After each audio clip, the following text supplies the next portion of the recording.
When you think that part of the component of news coverage around the country every year is the excitement and the fun that people get watching an old building being demolished, and they wire it very carefully for days, and it's a very careful operation in order to make sure that a building comes down safely. I think the last one we saw was when they brought down one of the old casinos in Las Vegas. I mean, this is just stunning to see these things come down.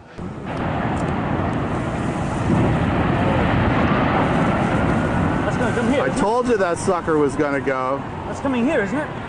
What, the cloud? Yeah, look at that. Oh, yeah.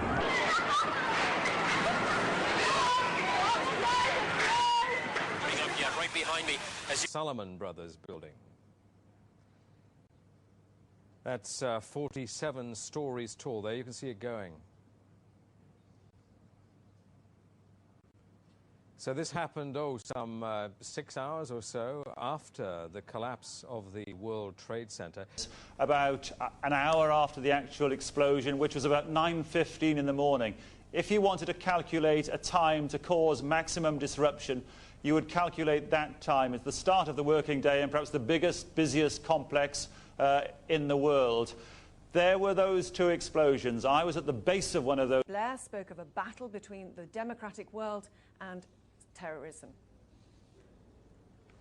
When I was directing traffic at...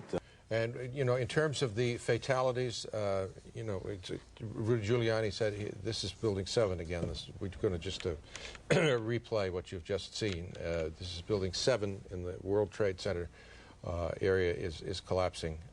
Now, whether we don't even know whether this was something that was engineered for safety reasons or it just happened as a consequence of the two collisions this morning, where the two airliners hit the two towers.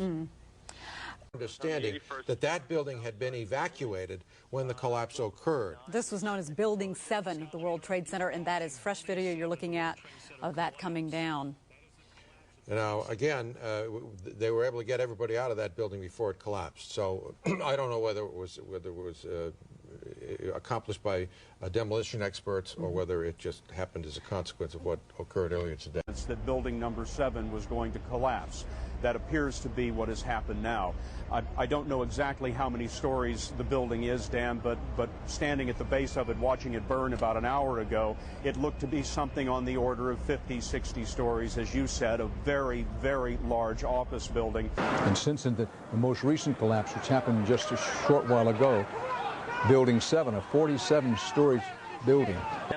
Truth Action points to World Trade Center Building number 7 that was behind the Twin Towers and how it went down that day. It looks like a typical controlled demolition. It came down to the ground in 6.6 seconds, which is basically free fall speed, which is basically means there's no resistance.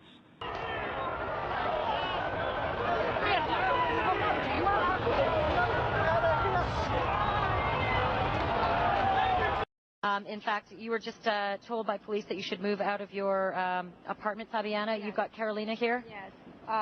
They advised us to leave because we have... Oh, my God. Look behind us. Please pan in this way. Please be careful of your baby.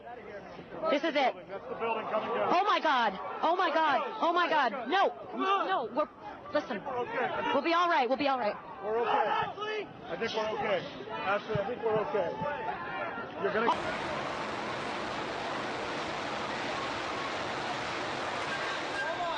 But in New York late this afternoon, a third damaged building, the 40-story World Trade Center number 7, also crashes to the ground. Earlier in a report from Dawn Fratangelo about a woman who was coming out of the building, she said the firemen were going up and she just knows that they were lost. Now, as you continue to describe what you have seen, we're looking at the tape now, Jeff.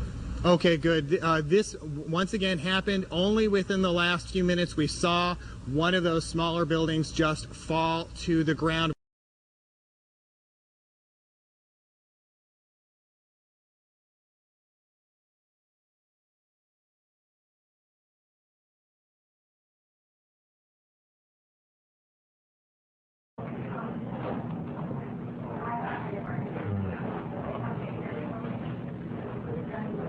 It's amazing. Amazing, incredible, pick your word. For the third time today, it's reminiscent of those pictures we've all seen too much on television before when a building was deliberately destroyed by well-placed dynamite to knock it down.